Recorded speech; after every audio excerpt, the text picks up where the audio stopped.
Welcome back to another episode of Love of Pages, the Geek Elite Media Network virtual book club podcast, because we had to come up with something to do during COVID. So we decided to get together, and this is your podcast where four friends get to torture each other, encourage each other, maybe blackmail each other with new books. I'm Elizabeth. With me, as always, is Naimah. Hi there. Jessica. Hello. And Steven. That's me. That's you. So this week, we are jumping in. We are on week 3 of our Sherlock marathon. And we are reading Naimah's pick, Arsène Lupin versus Herlock Holmes. Sholmès. What? Both you and Naimah put the L after. After the SH. Sherlock Holmes now. They've let that go and they released both the audiobook and the book with the actual name. So it's fine. It's fine to say Sherlock Holmes. Holmes? You can just call him Holmes now. Yeah. Honestly, you do realize I'm going to butcher all of the names for the entirety of this podcast. I don't think you need to say any names, because throughout the book they refer to one character for the whole thing as just the blonde lady. Yeah. But her name isn't even that hard. Who was also a brunette. That's for the blonde lady. That's not for the Jewish lamp. This is true. But you've got Ganimard, the detective, Monsieur Ganimard. Ganimard. Ganimard. Yeah. There is no O or N in that. Welcome to this. I protest. And you have the French language. Monsieur Dubois. Dubois? Yeah. Dubois. Dubois is one we know. And Madame de Riel. At least that's how I'm pronouncing it. I'm sure it's actually pronounced something else. For this one, honestly, I'm most curious. How do you say the main character? Well, the lovable rogue bad guy. No, not her. Oh. How do you say it? How do you choose to say it, Elizabeth? No. Arsène Lupin? That's fair. Yeah. Everyone, only because I'm trying to mimic how Naimah said it when she introduced the book. If I were going to just read this, it would be Arsène Lupin. Lupin the third. That's who I thought of the entire time. The whole time. Picturing was the anime Lupin the third guy. Yeah, and the blonde lady was Fujiko. And I would like to point out that at one point in this book, when they are talking about Germain, is that how we're now pronouncing the detective's name? Just when our narrator, Arsène Lupin's friend, is describing him, they call Herlock Sholmès. Sherlock? Sherlock. You can say Sherlock. It's good now. The copyright's going.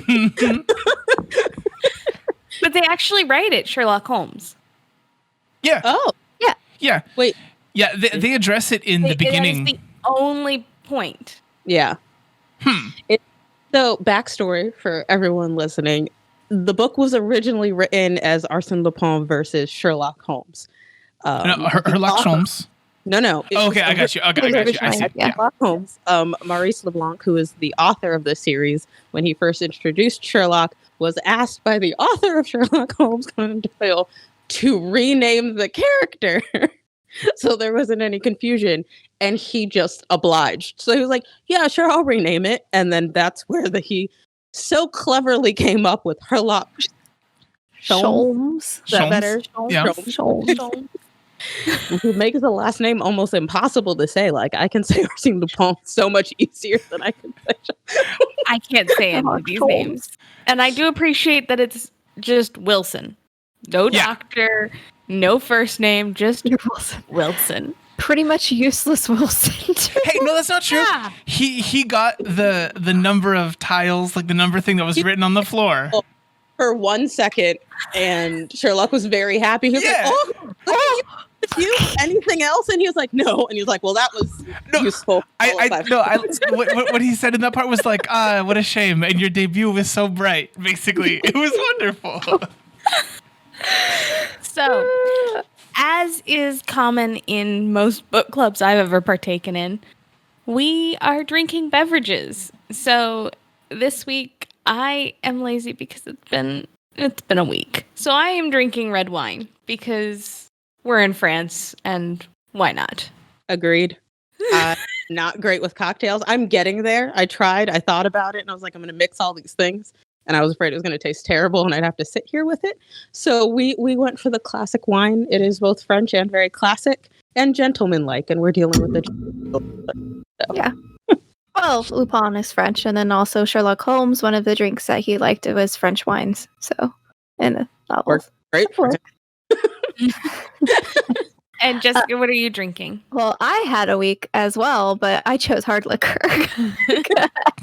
And You're a better person than I. So I tried to find something that I could easily make with the limited supplies I had, but also dealt with a book. And so when I looked up Lupin drinks, there's apparently a bar called Lupin, which does a bunch of classic cocktails, and they are intentionally named after Arsène Lupin. And they make a thunderclap, which I thought is a good tie between English. Yeah, I know. English and French. So it's literally just gin, whiskey, and typically it's brandy, but I chose cognac to make it a little bit more Frenchy.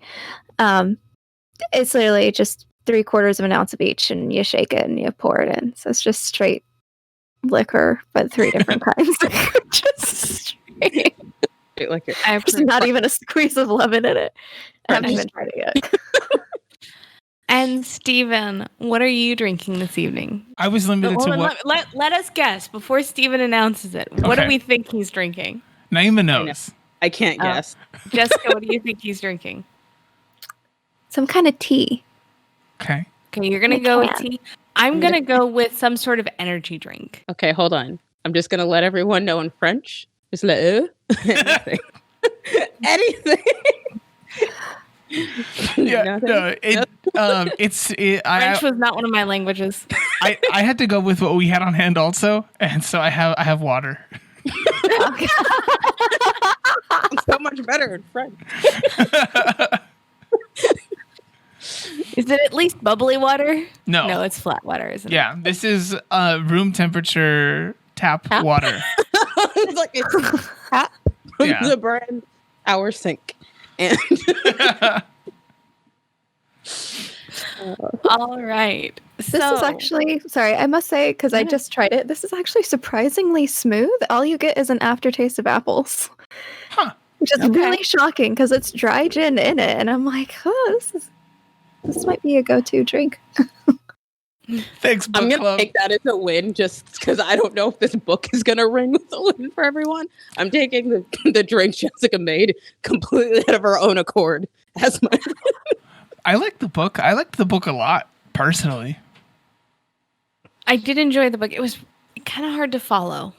I'm so curious. Like, I looked at the version Naimah had to make sure of whether there would be a difference between it, because the audiobook that I ended up picking up was released maybe a month ago, in kind of like in time to go with the TV show that came out.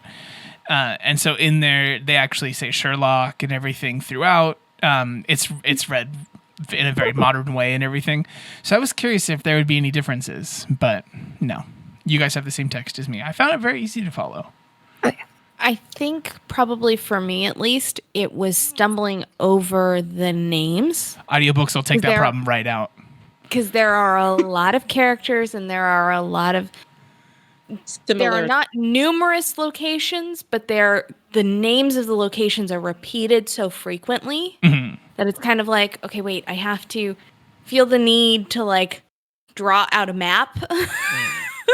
I would very so much agree with that, only because I feel like this is written in the way that it would make a lovely second season for the Netflix series of Lupin, because you could just hop 4 different locations, and they all work because you can see it. Having him describe every street name and every house and who's in the house and the upstairs and the downstairs and the stuff, while like the word choice and the sentence structure, very flowy, it's a lot to keep track of if you're not Sherlock Holmes. Like my brain does not hold on to the information in the same way that the main characters will. Well, not only that, but like the names are in a different language. Like, and that, it is much easier for me to follow a bunch of Wilson, Johns, Jacks, and Scott, as opposed to Gramonds, Jars, the Baron, Gazelles, Garamonds. Yeah, like. Plus, the abbreviations for Monsieur and Mademoiselle really kept throwing me. I was like, wait, okay, hold on. I know these words. Monsieur wasn't that bad. Mademoiselle was. It was just the MLLE. I was like, what is this? Yeah, I was like, wait, okay. No, it's Mademoiselle. Okay. But then every time I came across it, I was like, wait, I have to. And I kept seeing, because Monsieur is MON, so I kept reading it as Monday. This is Mon. Every sentence ends with Mon. Oh, God. I was like, okay, Monday Dubois. And I was like, nope, not right. Nope. That's not it. Try again. The experience for this one, personally, with the audiobook was fantastic. I forget the name of the person who they had do it. I believe it said that he does podcasts and some other things. The person they chose for this, he was really good. He was good. Steven, I don't know if you had the same version I did. Judging from that one sentence that I pulled out that was super specific, it seemed like I did. Because it was worded in a very specific way early on. That's the one. Jay Harris. Yeah, because in there's that sentence in the beginning. I think all of us will recall it because it's very specific. When the guy's first talking about the person who kind of came on strong to him to try to buy the dresser from him, and he said that he had a notion of being threatened or something along that line. Like he says that it was insinuated, the threat with the offer of purchase. And the way they chose to word it was so specific that when I read it as like in the text, it was exactly the same wording. That it came. Okay. Yeah. Lovely. Because it would be very easy for them to translate that differently. I think the translation was really good. So, I mean, that's the thing. Just so everyone's aware, I tend to do the translated book. So this book was not originally written in English. It was originally written in French. I think the translation, as far as all the translated books I've read with you guys and all the translated books I've read entirely, was probably one of the cleanest translations that I've ever read, just because there wasn't any like, I don't know how to translate this sentence that's so niche, and that might be the subject, just because everything Sherlock Holmes revolves around logic, and it needs to kind of follow that. So there might be some more leaps from the French version. So if you read this in French and English, there might be some big deviations, but flowed really nicely. So I like that about it. Stephen, I assume the sentence you are referring to is, he declared, "The young man was greatly provoked at my refusal, and I had that he threatened me as he went away." Can you read that part again? I think the audio kind of cut out a little bit from my side. The young man was greatly provoked at my refusal, and I had an idea that he threatened me as he went away. Yeah, that's the one. Because it would be so easy for them to translate that differently. You know what I mean? Yeah. So I think that cued me in. It was the same. So we essentially get two stories in this book. It's a collection of short Arsène Lupin versus Herlock Sholmès. I'm like, you got it. Thank you. Sholmès. Wait, so should there be a drinking game? Whenever someone says Sholmès, does everyone who has a drink have to drink it? Say it again, Stephen. What is wrong with Sholmès? Sholmès.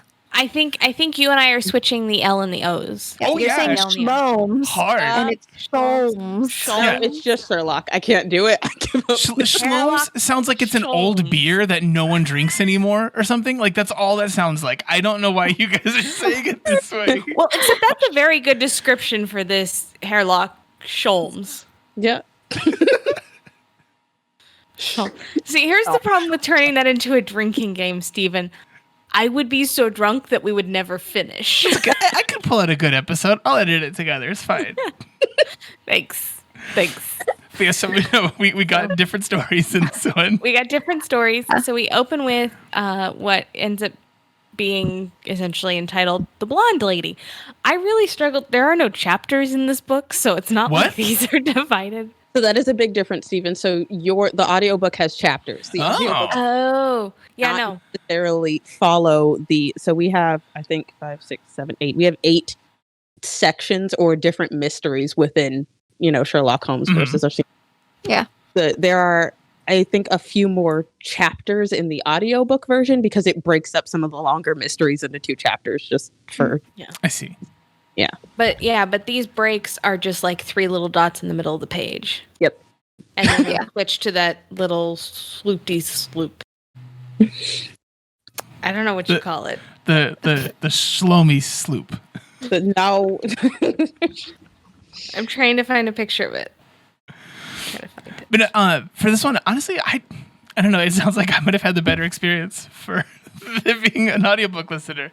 Yes. There's the division. Yeah, that thing. It's All right. It's a loop-de-loop. Okay. Loop-de-loop. Loop-de-loop. Okay. I'm not an art person. Anyway, so the blonde lady. The blonde lady actually starts out not with the blonde lady, but with a professor and his daughter and the purchase of a writing desk Mm-hmm. Yeah. that gets stolen that happens to have a lottery ticket in it. Surprise. Lottery A ticket. winning lottery ticket. Yep. Really a For surprise. 1 million francs. A good Which surprise. I did not do the conversion because I actually don't know what year this is That's supposed fair. to have taken place in. So I have no idea what 1 million francs is in today's US dollars. It's probably a decent amount. Oh, I'm sure. But in any case, It's not that much more. It's about like 1,010,102. Not that much more. Okay. Yeah. I was like, this is slightly not as exciting as I thought. Still $1 million. wait, it's only 1 million. Is it 1,000,010 or 110 million? Wait, what? Isn't it 1 million francs? That was the. Uh huh. Yeah. Yeah. No, it looks like. No. No. Oh. It was just getting real quiet, and it's an audio podcast, so I wanted to encourage people to talk through anyone just looking at something. We're all struggling with math. $1 million. $1 million francs is None of equal us $1 were math million majors dollars. or anything Yes. close. Okay, writing stolen. Lovely lottery. Yeah, writing desk stolen. There happened to have been a lottery ticket in it. Arsène Lupin and the professor. And is the professor? Gerbil. The professor. Just the Professor fine. Gerbil. It's hamster veal. I'm going with gerbil. Gerbil. Excellent. So, Professor Gerbil claims ownership of the lottery ticket. Claims ownership of the lottery ticket and has the letter for which the lottery ticket was purchased with. That is just signed over to my dear friend. Mhm. And the person who it was purchased from is dead, I presume. Yeah. Since nobody asked him. Kind of one of those things that I was like, it was probably written in there somewhere, but I kind of got a little glossy-eyed with the gerbils and the Lupins that I just shortly after selling it, like he was settling affairs, and that's what was the whole. This is a note to you all. Put the names of the people you're giving things to. Or might we recommend seeing an attorney for your estate planning? I mean, Arsène Lupin did. He engaged the attorney. He went to an attorney. Burglar engaged an attorney to help defend his rights to stolen property. Exactly.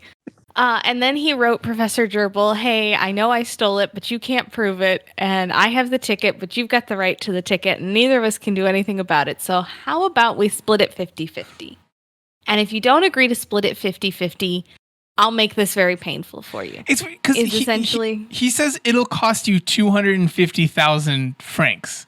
That's the thing he says. He doesn't say like your daughter will be gone or anything, and then his daughter's just gone. No. He says he's basically going to take an additional 250,000 francs as like a fee for having to go through the trouble of whatever he's going to do anyway. Yeah. So, which, being who I am, I was like, oh, so he's going to like actually take it to court and like it's going to cost you that much in attorney's fees. That's where my brain immediately went. We can tell my biases. In any case, you're like a Jungi fan. Professor Gerbil was so indignant about the concept that Lupin would demand division of the property that's rightfully his. Gosh darn it!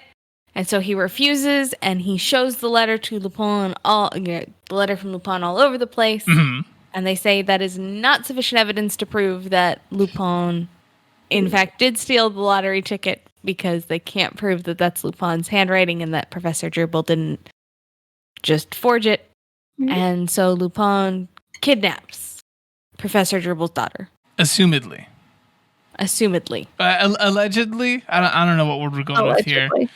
Allegedly. I like assumedly. That assumedly fits in with the shenanigans that occur. That's fair. Yeah, because he doesn't say it. Like Lupin is never like, yeah, no, and I kidnapped your daughter.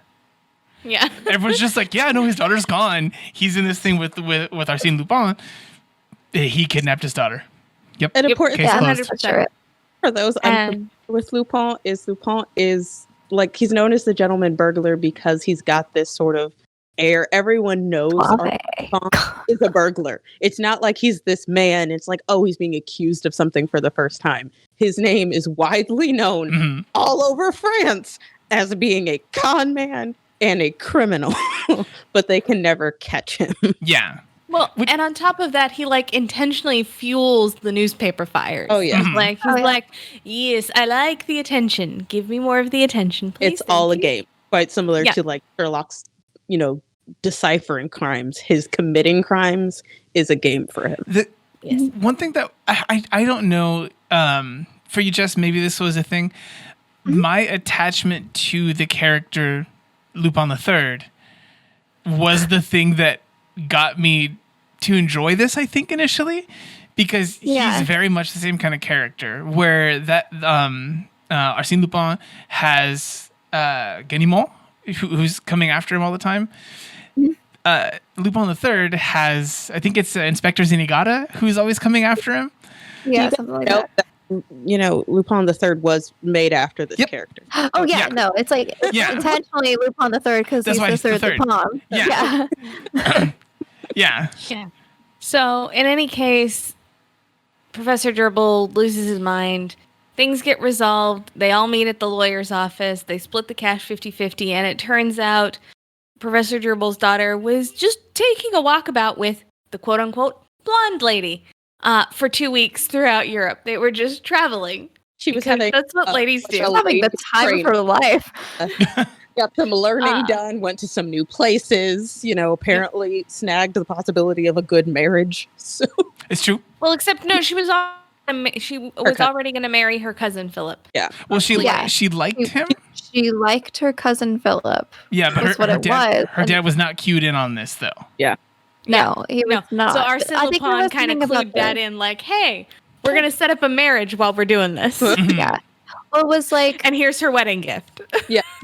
Yeah. They were courting each other in a way, but I think the cousin didn't have a lot of money, but now lottery money. So I think that's actually what went down. Yeah. That'll do it. Right? So in any case, Lupin and Blonde Lady escape. And then we move into new section and a retired baron.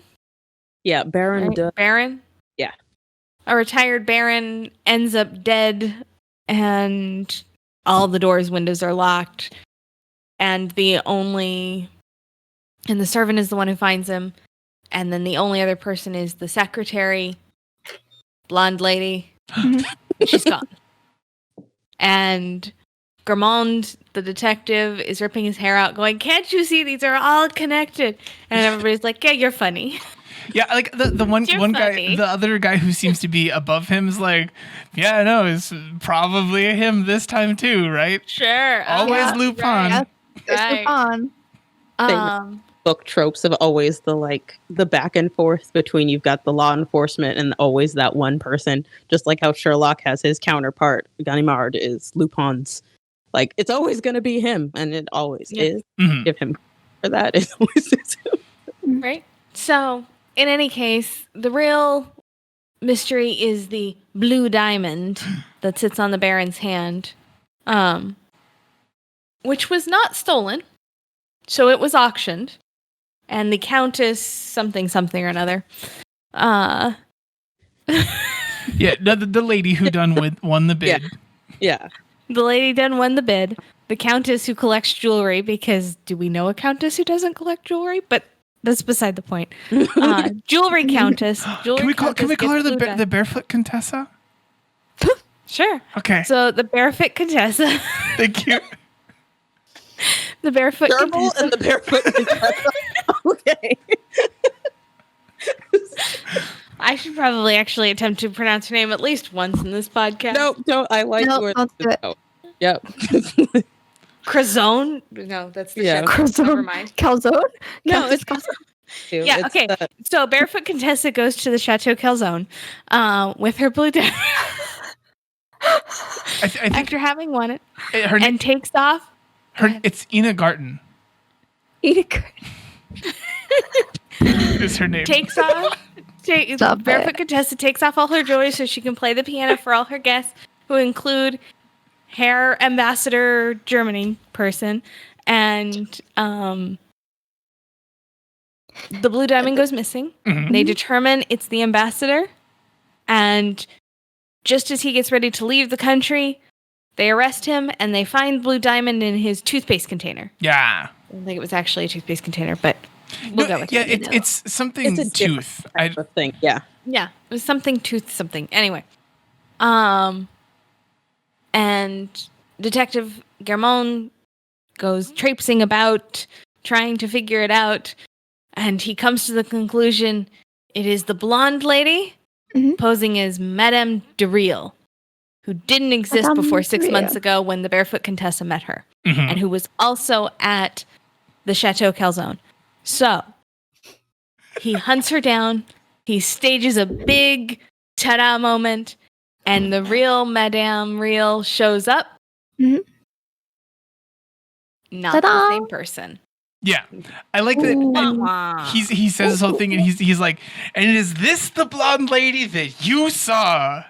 And the guy's just like, Nope. "No, I mean, I get how you got there, but besides them both being blonde, not at all, dude." Yep.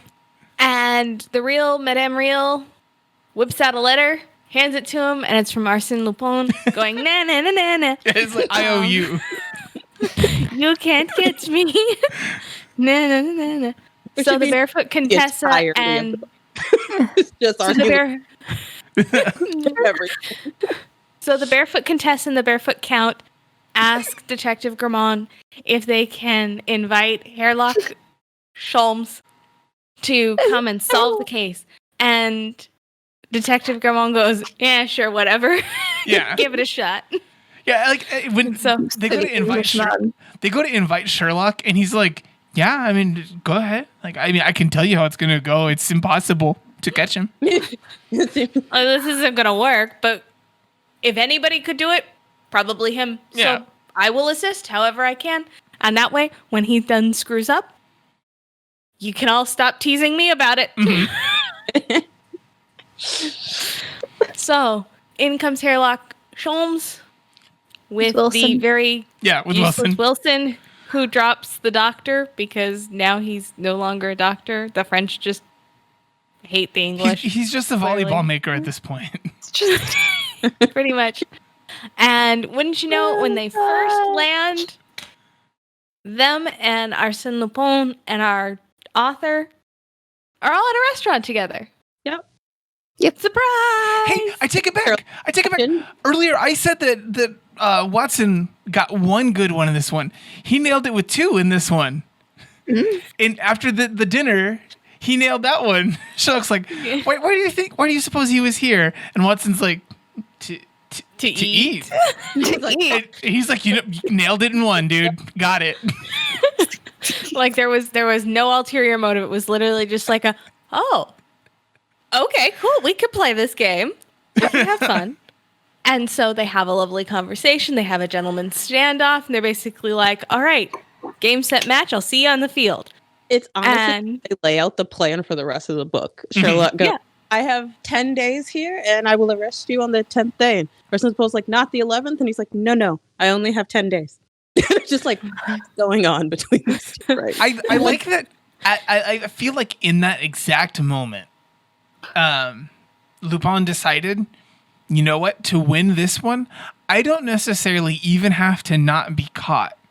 All I have to do is throw off the whole 10 days thing, and I have won. Yep. Like, he could still be caught, but he can just be like, it's 11 days, though.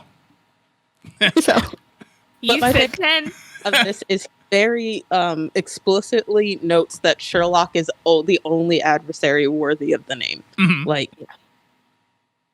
so it's very much they have great respect for each other, although they're adversaries. Although Lupin clearly has the upper hand, as he puts it, because he's got the easier job. He just has to evade capture. He doesn't actually have to capture anybody. Yeah. He's like, I literally just have to mess up their stuff. Yeah. Like, I don't have to do anything. I just have to mess up their stuff. He literally does. So, he does do he literally does. He goes around and he drops sandbags right near them, and he has horses run right into them, but not too into them. He steals and then he has people. Yeah, that's the one. He has their luggage taken. They're locked out of the place they're staying at. His first one is, in fact, they go to the house of the Baron's murder, and Arsène Lupin locks them in for the evening. He says, have fun. Bye-bye. Here's some dinner. He invites Wilson along by giving him a note to meet Sherlock there, because Sherlock would have been alone, and he's like, well, that's just not nice. So convinces Watson to go and meet Sherlock there, at which point they're locked in together with dinner. So, French hospitality. But no beds. No beds. Which is very French. Like, we're worried about the food you'll consume, not necessarily where you'll figure out. Like, that's not our concern. So after all of these various issues, Wilson ends up in the hospital with a broken arm, and Sherlock goes on the sneaky sneak. And eventually, after more what I would consider Tom and Jerry. Mm-hmm. That's fair. It's very much a Tom and Jerry kind of situation with all of the weird calamities. Arsène Lupin gets arrested and promptly escapes. Yeah. That's and then says, like, and then waves them off.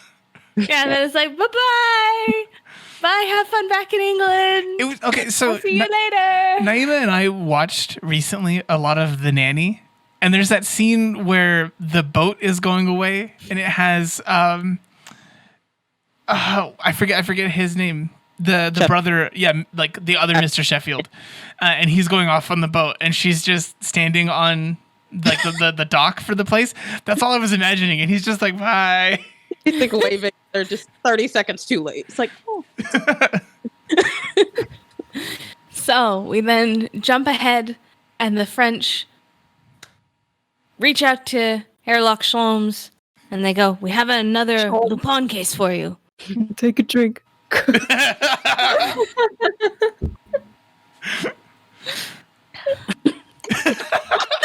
They're actually taking drinks. This is good. I approve. I can follow instructions. Significantly harder than yours is. So can you please not?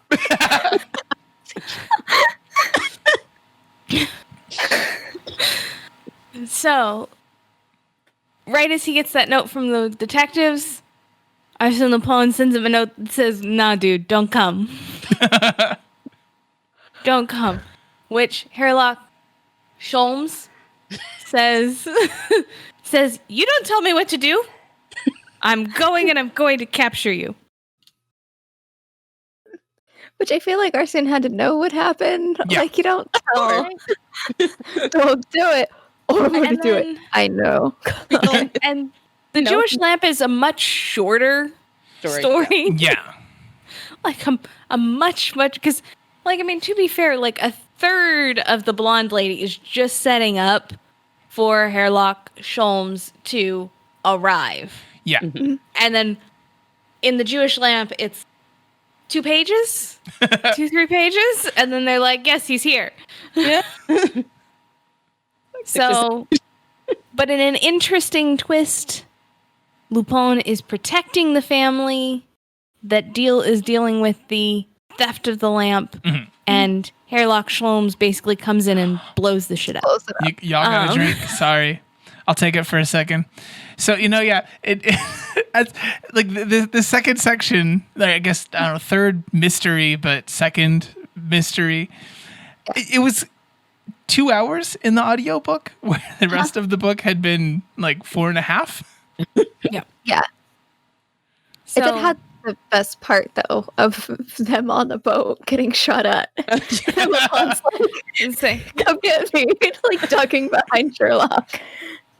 So in the end, they're getting shot at, and Arsène Lupin fakes his death, falling into the river. Oh my.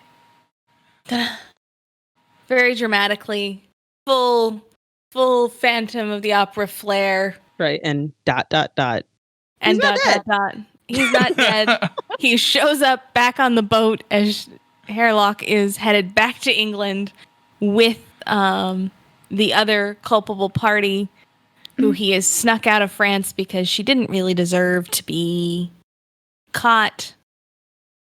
And Arsène gives him a light.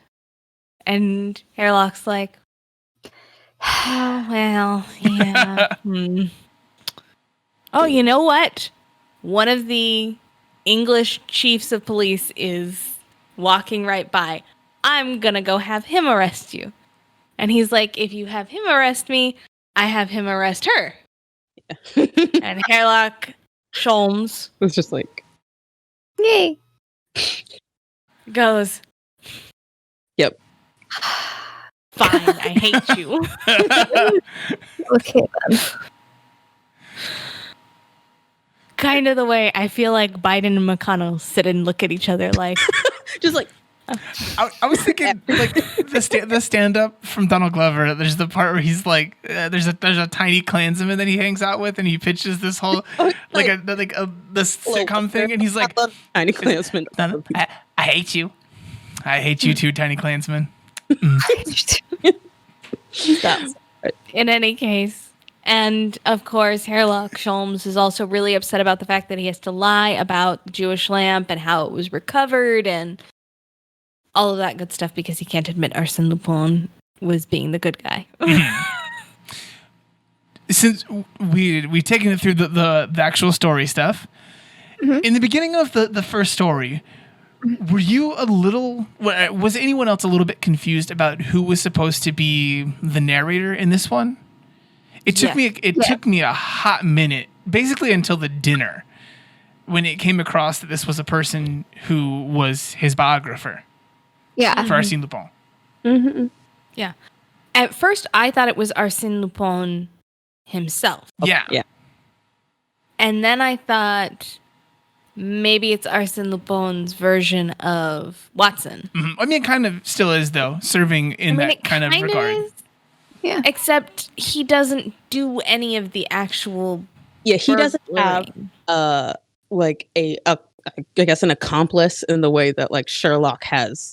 Watson, he has a bunch of accomplices that know what their job is in this one situation. Because like he has his attorney, which his attorney knows exactly who Arsène Lupin is, but does never actually like he knows how he reaches out to him. He doesn't know like what he'll look like at any given time, because Arsène Lupin has this ability that, at least in this book for me, they do not explain how he changes his looks, where they're like, it's not as if he died. They're like, you don't look the same anytime I've seen you, unless he just has that face. It's like, no, if you throw on glasses, you're Superman, man. Superman Clark can't tell. It's just contouring, guys. You can do a lot. You can do a lot with a shape sponge. I mean, I think can do a lot. Yeah. The Netflix series handles that really well. So for those of you who do read this book, it's the first time I will ever suggest both a TV show and a book at the same time, because most they conflict. They're both honestly really good. They do take a sort of, I guess, inspiration from this book with Sherlock Holmes, or possibly one of the previous Lupin series for the TV show, which is kind of like the auction happening of a very expensive item and how he kind of sneaks in and does that. But yeah, at the beginning of the book, I didn't think it was Arsène like narrating, because he referred to himself as the young man, and that was weird. But then immediately upon the second chapter, I was like, no, it's him talking. Then you come to find out it's neither. But but I did write a couple of discussion questions on my own, because I really wanted to know how you guys felt about the first encounter between Sherlock and Arsène. Because to me, it fell into normal Sherlock fashion, where for some reason it's a cafe or a bar or somewhere where there's alcohol. And it's kind of got Sherlock giving his full like spiel of what's going to happen. Like, he tells him how the rest of the their interaction is going to go down. Okay. Yeah, I very much liked that part. I liked the parts where Sherlock and Lupin were interacting. Yeah. I did not like the parts where it was just Sherlock. That's fair. Question is, how do you feel about the description of Sherlock? Because in my opinion, the French got very French here, where they took a very prominent English character and went, nope. I liked it. I liked the way they described Sherlock, because they were like, he's like a talented person, someone like straight out of a novel, maybe written by maybe he'd be written by I don't know, Arthur Conan Doyle, maybe, and that's literally in the text where they're describing the character. But, a few pages later, they also mentioned the fact that Wilson or Watson starts doubting Sherlock's abilities when he couldn't figure out something, which would never happen in a Sherlock novel. That's okay. But they were like, he can't have it all. This isn't a novel about him. So they were like, he's got to have a weakness. And for some reason, it was in his ability to figure some things out, which was odd. Yeah. So I had less of a problem with how they treated Sherlock than how they treated Watson. Yeah. Because I was like, Watson was just where Sherlock was taken from here to here, Watson was taken from here to down there. Yeah, move him out of the room. He's not here anymore. I thought he was fine. He's just a glorified bag carrier. Yes. At one point, Sherlock leaves him somewhere, doesn't it? It's just you need to stay here so I can take care of him. He literally leaves him at the hospital. He's like, bye. I have a very important mission for you. Stay here. It doesn't give him water that he asked for. That's where I was like, okay, Sherlock's rude, but he's not that rude. I love between Sherlock and the Watson in this book was Sherlock was like, I'm going to, get some sleep or get some rest. You can go do this. And Watson was basically like, okay, I'll watch you sleep. And I was like, what? No, he's shooting up right now. But that was also a thing that was missing, and I don't know if it's for French audiences. They don't mention Sherlock's increased alcoholicness or, drug use or anything of the sort in this at all. I imagine they were... when he's on foreign soil, he's on his best behavior. That's fair. Yeah. No. He can't be a criminal if he's chasing the criminal. That wouldn't look good. Yeah, okay. I think they were probably playing both of the characters of both writers much more comedically and lightly than they would handle them in their own books. Personally, we're not reading other Lupin novels or anything, but even just looking at the tone of how they choose to do it for the TV show, which I mean is absolutely nothing to judge it by, but I'm going to anyway. Even with that, honestly, it's still more grounded. In this, the main thing that he keeps saying about himself is, when you're a person who enjoys life as much as I do, walking around like the Dos Equis man, that's the only thing that he has as a character trait. Arsène Dos Equis. Yeah. No, I really do appreciate in all of his pseudonyms throughout the entire book. Like, he was like at least 4 or 5 different characters throughout this whole thing. Mhm. And I think that was the thing that made it a bit hard to follow, where it's like when you found out, what was the last name? It was Bernard or something. Like, yes, this is also Arsène Lupin. And so is that guy. And that one over there, the guy that's in the bar with the 4 guys following him, also Arsène Lupin. Because everyone was him, because no one apparently can put like a finger on what his face looked like. Yeah, in the description of Sherlock, he was generous there because he said that Sherlock would know him and was probably looking at his neck and shoulders to figure out where he had seen them before. The lovely part of that one was that he was like he would recognize you. He's like, no one else but him would recognize me, because he would like see his soul or something. Like, he would recognize me for me, not my physical outward appearance. And it's like, that was so much credit given to Sherlock, where other times they were just like, can't do anything. He's very, very, very, very. He can no longer pick locks. Yeah. They're like, oh, he locked us in. And I was like, can't you pick locks, though? Like, I think Sherlock, for this whole case, this whole situation where he was having to deal with Arsène Lupin, was just having a good time. It's like when they go to shoot an Adam Sandler movie and Adam Sandler just casts all of his friends and makes sure that they're going somewhere tropical. Like, yeah, you're working, but you're also having a good time. That's all this whole thing was. Yeah. He was like, oh, this could be fun. Let's just kind of see where this goes. Maybe I'll make a friend. Yeah. Like, he did.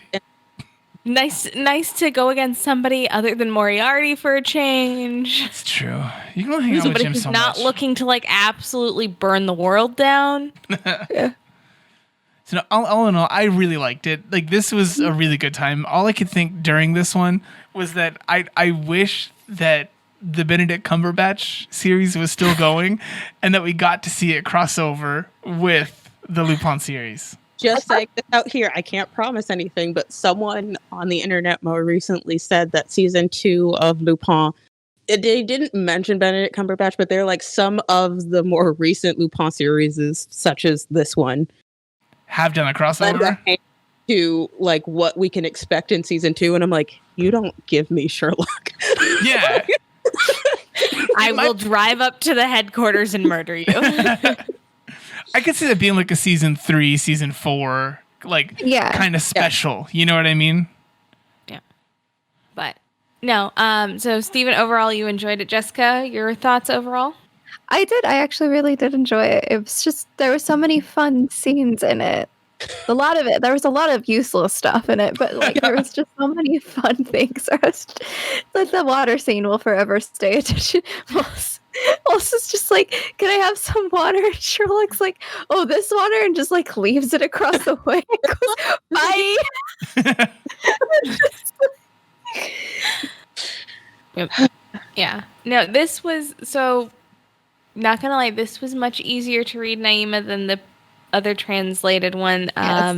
It's probably Portuguese one. Yeah, Hour of the Star? That one.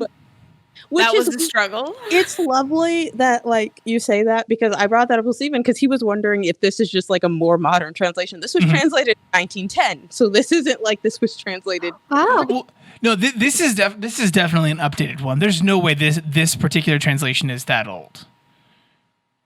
Personally, because there's just certain ways of the use of contraction and things like that. Translator is still alive, so. Because like I think when we were looking at it, there was something about the 80s at least mentioned in the details in the beginning of yours. Because even just the use of contractions alone is considerably more modern. I have. I mean, it says this edition is derived from the M.A. Donahue and Company edition, translated into English from French by George Moorhead, originally published in 1910. This work is in the public domain of the United States. No copyright claim is made with respect to this domain work. So, derived from. Yeah. Well, and it says translated by George Moorhead.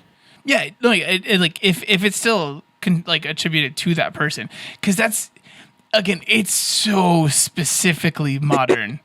I can't put more specific stuff to it than that.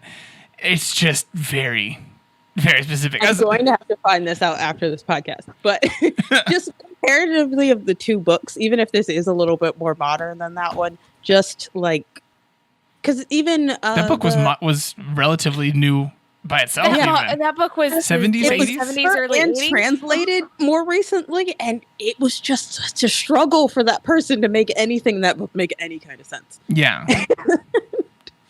No, I was really pleasantly surprised about this, and I have to thank Jess, because it was between this book and the previous Lupin series that made this book a reality, because Sherlock was introduced at the end of the previous Lupin series just as a like, aha, and Sherlock exists sort of thing, and people loved it. So they were like, gotta enter this into the world, you know, like, we need this.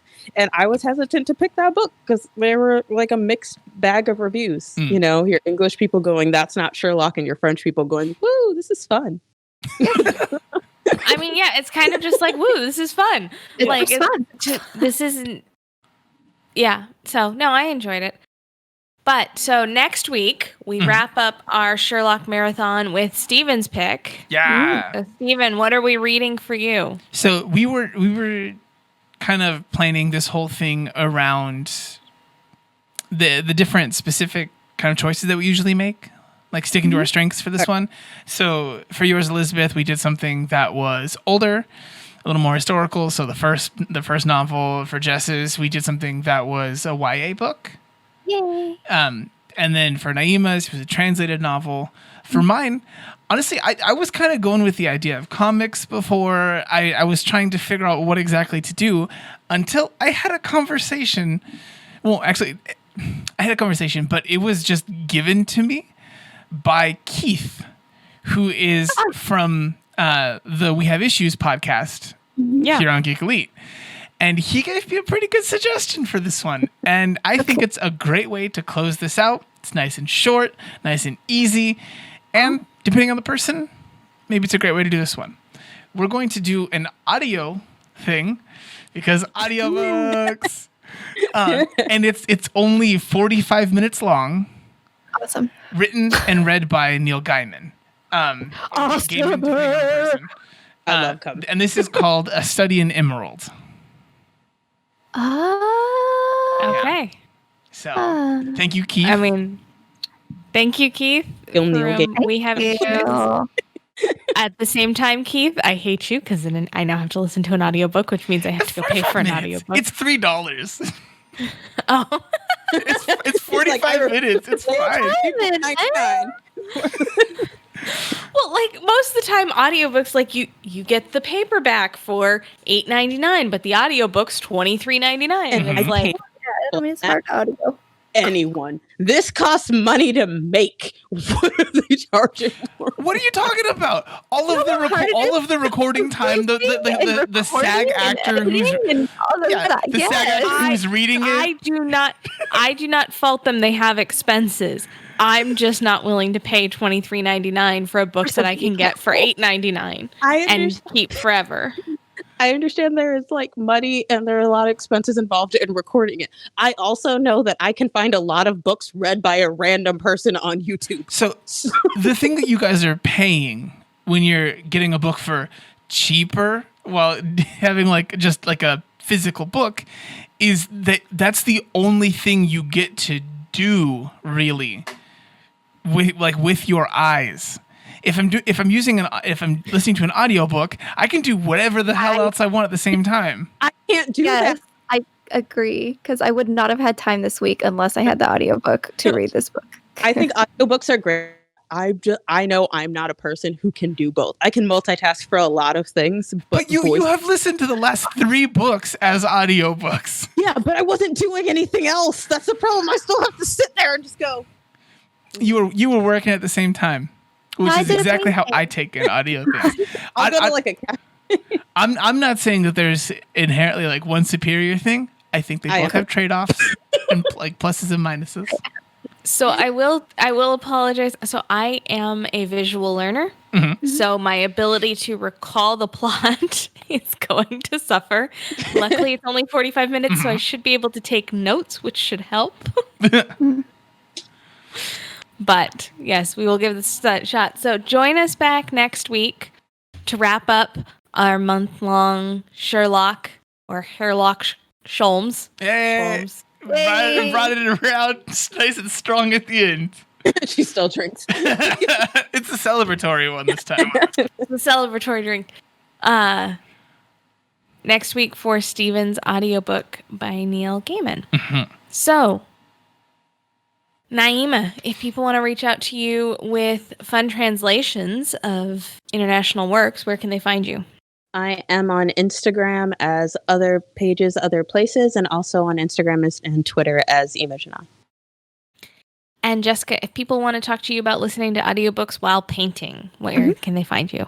You can find me on Twitter as JM Bailey Writes. I'm also on Instagram as JM Bailey Writes, and I do post some of my paintings on there sometimes. And Stephen, if people want to reach out to you to accost you about listening to audiobooks, where can they find you? Well, you can come and find me. It's nice and easy on Twitter. I've mentioned it before. But do me a favor, go check out the We Have Issues podcast with your time this week. Go find them. It's just a WHI podcast, Whip Oddcast on Twitter. So go have a good time over there.